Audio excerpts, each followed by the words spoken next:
What up, what up? It's your boy Midwest Kong. Early Sunday morning, man. Fight card was whoa. Before we start talking about that, man, go ahead and subscribe, man. Come on, man, hit the subscribe, man. I'm giving some good content. I think I'm doing all right. Hit that subscribe button for me.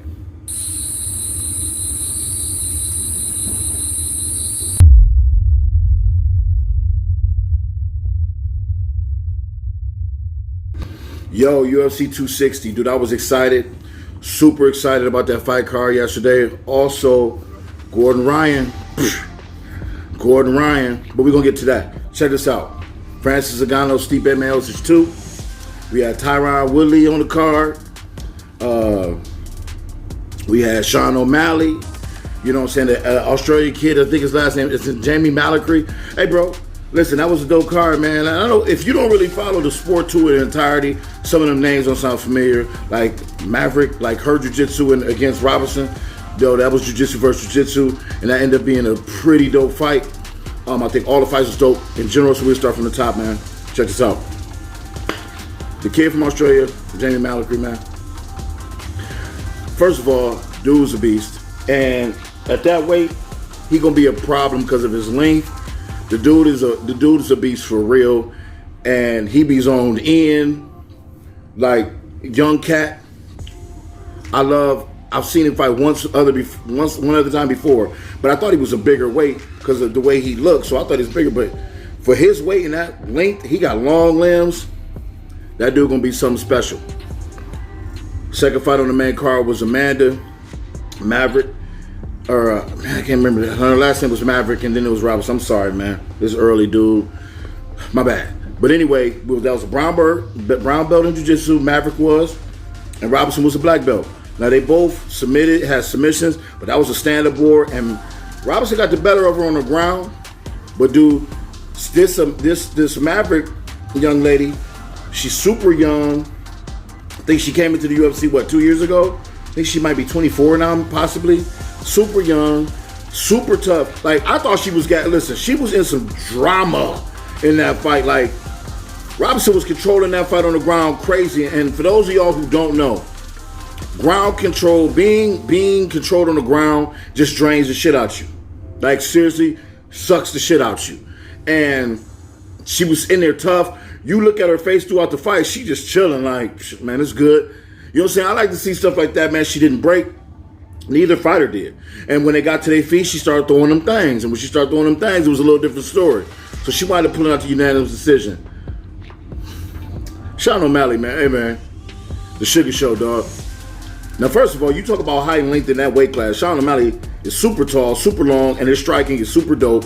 He throws strikes from any different area, any type of spinning, any type, whatever. Dude striking is dope. And this is what kills me about standard fans, I like to call it. Like, it's cool to this is me personally. I can watch golf and watch a dude miss the putt 22 times and I wouldn't make fun of him. You know why?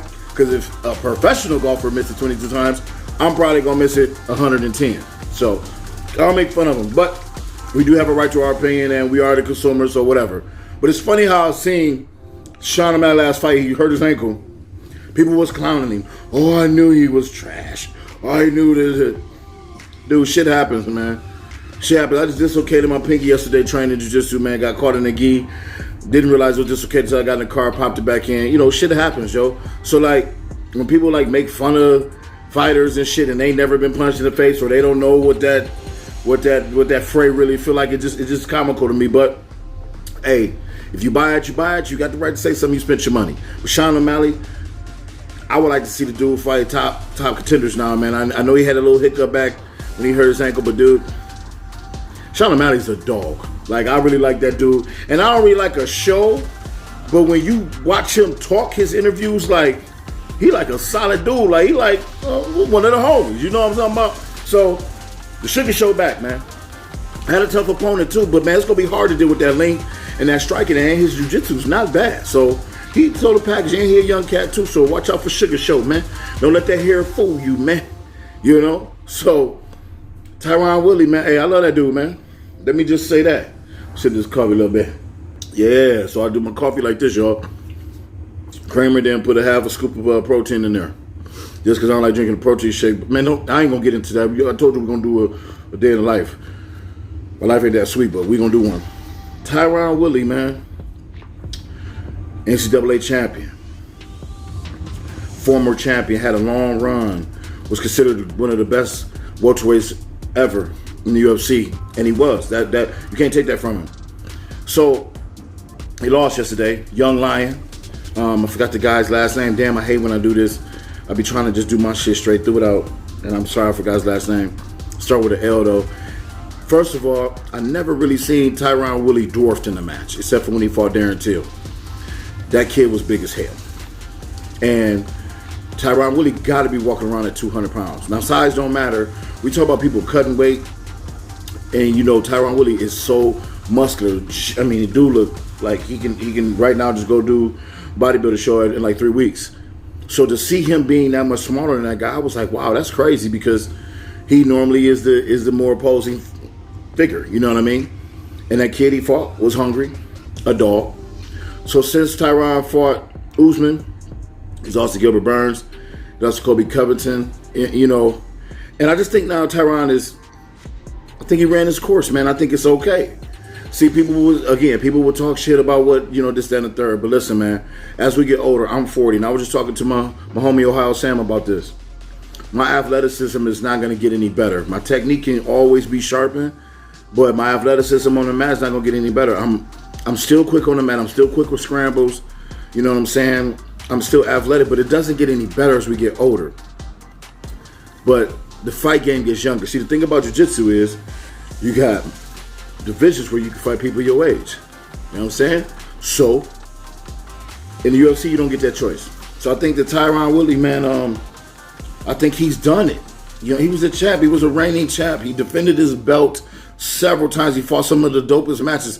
Stephen Thompson. He submitted Darren Till when Darren Till was on his tear. Robbie Lawler. He knocked Robbie Lawler. Like, you know what I'm saying? This dude he beat some of these greats, like some of these guys that's going to go down as some of the best fighters ever. Carlos Condit. He beat these guys. So, at 38 years old now, I just think that, you know what I'm saying, he might have ran his course because he doesn't look the same. And I don't like to see people lose like that because, come on, man. Tyron Woodley, man, you just don't submit the dude like that. And the guy he fought, shout out to him, he fought a hell of a fight. That dude was tough as hell. That dude going to be tough. So that's interesting to see Usman and them get ready for guys like him. Like I said, he was very opposing. His striking was good, and he could wrestle. That was another thing, too. When I started seeing Tyron Woodley get out-wrestled, man, we talking about Division I champ, bro. Like, that shit just don't happen like that. And I see Kobe getting over on him a little bit because Kobe was a good wrestler, but everybody else, I mean, you ain't got to be a Division I champ, but, I mean, at the end of the day, it is levels to this shit. All right. Moving on, friends. Y'all see I posted it on my YouTube story, right? Y'all see I posted it. I posted it on Instagram. If you do not follow me on Instagram, go to Midwest_Clone. Stop bullshit. Listen, shout out to the Ohio boy, man. Midwest in the house. Steve Pittman-Yosich, man. He from Cleveland. He played baseball and wrestled at Cleveland State. He actually wrestled with a good friend of mine, Sean Mitchell. Let me tell y'all something though. When I watched the first fight, Agano was out there fish out of water. I watched this fight. He stood in front of Stipe and was not afraid of the takedown. He was not. He was not afraid of getting taken down. Fact. You can watch the fight, pull it up, whatever you got to do. He was not. He stood right in there. And dude, we all know, if you are a fan of this sport, Francis Ngannou hits like a runaway train. So, Stipe, best bet, because let's be, you know, Stipe ain't got really all that good jukey, you know what I'm saying? That head movement ain't really like that. So, at the end of the day, you got to get out the way, brother. And Francis is throwing shots, like reckless abandonment. Like he's throwing those joints. When Stipe shot in on him and he sprawled out and he spun to his back and he started dropping them bombs, I think personally it was a shock to Stipe because he didn't try to take him down anymore. And Francis Ngannou showed no fear of the takedown. He threw head kick. Like, he stood right in front of him. He let his punches go, which is what he did not do the first fight. And I think that kind of mentally did something to Stipe. I don't know. It's like I always say, you never want to tell a warrior when they draw their sword. And you never want to, get in the warrior head on why they didn't do this and that. You can only make your speculation. And me, as a former competitor of mixed martial arts, and again, guys, don't think that I fought long, dude, when we was literally finding places to fight, like sleeping in vans, bro. UFC was almost banned when I started. And by the time it got popularized, man, I was on my way out because I was older. But so I am a former competitor, so I can say this shit. I can say that my opinion was Stipe, that kind of did something to Stipe. Listen, when you see shit in there and we sitting on the couch, even me, we sitting on the couch and certain shit happen, we don't know what that really feel like. Like when Francis sprawled out, like that might have been some immense power that might have threw Stipe off because they fought before and it was so easy to get him. So shout out to Francis Ngannou for actually putting together for getting better. Like that's what it's about. That's what it's about in life. That's what it's about everything you do. Getting better. And now Francis Ngannou is clearly where he should be training and mentally. And dude, he showed it last night and I called it because like I said, I think we're fighting the seasons. Just like fall, spring, autumn. Y'all know what I posted, or maybe y'all don't because y'all don't follow me on Instagram. We're fighting come with seasons, and I believe it's the season from the African gentleman, Francis Ngannou. Now, UFC has Usman, Adesanya, and now Ngannou. Fight card in Africa is what I heard they was talking about. You got 3 African champions. Dude, the last time they did something that dope in Africa was Ali Foreman. So that would be dope as hell. So shout out to Francis Ngannou, man. And I can't wait to see what he got left in him, man, and what's to come for him because the dude is a beast. And I think that John Jones is lingering in there because John Jones posted something, I guess, on Twitter. Showed me the money or some shit. That's a great matchup. That'll be an exciting fight. I'll say since Francis was not injured at all, run that shit in July. Run that in July. Get the paperwork. Get that in July, Lord. Come on, Dana Wizzy. Come on, D Wizzy. You know what I'm saying? Give us what we want, right? All right. So, who's number 1 fight? Gordon Ryan versus Wagner. Rocha. I'm confused on one thing, man. Now, let me tell you, sapsucker motherfuckers, you judgmental ass motherfucking jiu-jitsu people, something, man. Anybody who goes in an academy and trains jiu-jitsu, have competed before, they know what it's like. Whether they compete, like, see, people get me confused because I stopped competing for a long time ago. That's because I didn't give a fuck about jiu-jitsu and I didn't like what jiu-jitsu was bringing. I didn't like the energy jiu-jitsu brought. So I just boycotted the fuck out of jiu-jitsu. Now I'm in a place where it's great. It's great. Now I got great training partners. I'm in a great facility and I'm with a professor that's all about cardio. All about cardio, all about pushing yourself. And that's what the fuck I need. I'm a big dude and I need that. So I'm ready to get back and do what I need to do. Now, jiu-jitsu does not pay my bills. In fact, it never did since I had a school years ago. So jiu-jitsu does not pay my bills. So for me to run out and spend a bunch of money investing in something that the return might not be as great. I can open a school, whatever. But the return might not be. It's a lot of shit that I thought about jiu-jitsu that doesn't come to play, that I just chilled out, mainly because of the negativity of it. And we already did videos on that. But people are out here, and from what I'm hearing, what I'm seeing Gordon Ryan post, is that nobody wants to take a fight with him. So Wagner Rocha, being the best 185-pound jiu-jitsu fighter in the world, had to bump up and weight just to fight Gordon. I think Gordon outweighed him probably about 20 pounds. So Wagner Rocha said, fuck it, I'll do it. Of course he did. If y'all don't know who Wagner Rocha is, that's a bad motherfucker. He's a tough-ass dude. So he's 38 years old, too. Shit, what's up? I'll go. Gordon about 25. Gordon's a young lion. Wagner said, fuck it, I got it. He lost. Got submitted, okay. But what I don't understand is we are in this sport to put it on the line. Now, even though I'm not back on the scene yet, what the fuck that got to do with anything? Because we can train. We don't have to go out to IBJJF. We don't have to go out to this.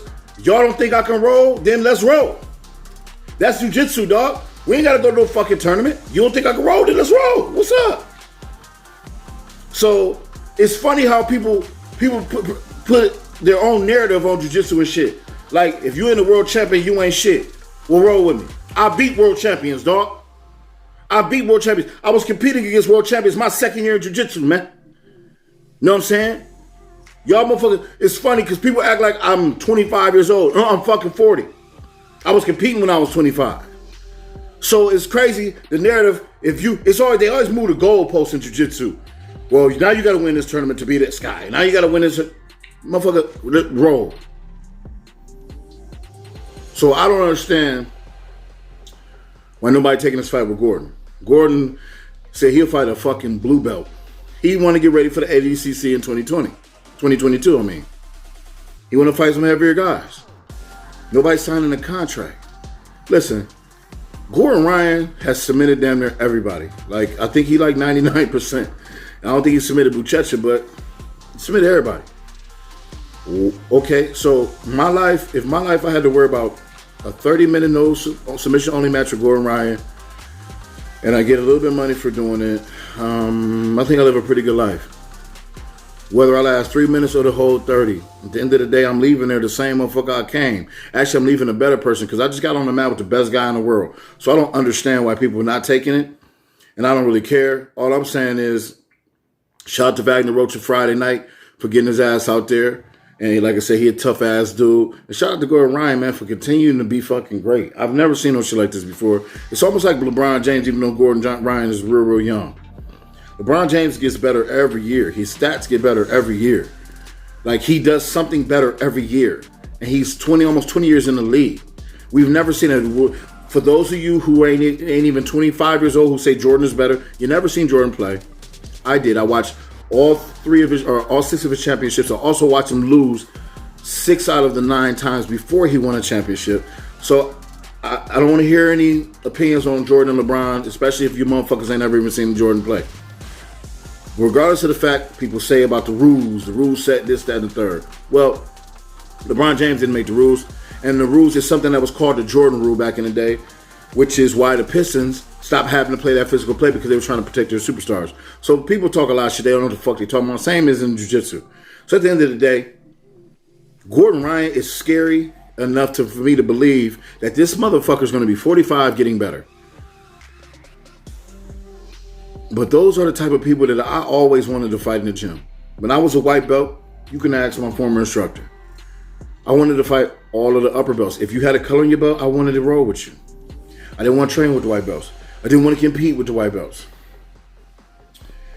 So I don't understand it. And it's a lot that I don't understand because I have removed myself from that scene. I watch it, but I don't know all the ends. I don't give a fuck about the jiu-jitsu drama and it's like a mean girl club sometimes. I don't care about that, man. We warriors, dude. We fighters, right? We Brazilian jiu-jitsu warriors, dog. All that mean girl shit, who to train with, who you don't like, who don't like this, what person don't like this. I ain't gonna be online on these little white belts now following them behind. This shit weird to me, man.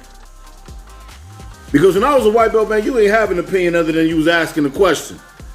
But that's the age of the internet. I see it on here all the time. But I don't understand why nobody fighting Gordon Ryan. But I will say this, hats off to Gordon Ryan, you dope as hell, bro. And hats off to Wagner who got in there. Hats off to everybody in jiu-jitsu. I don't understand why nobody fighting him.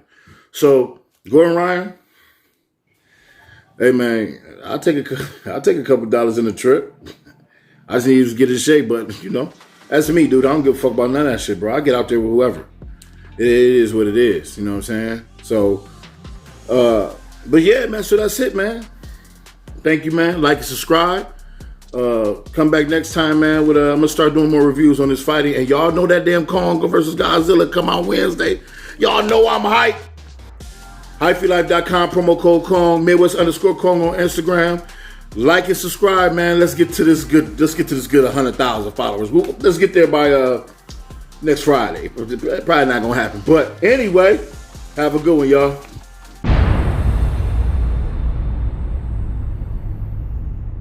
We need Kong. The world needs him.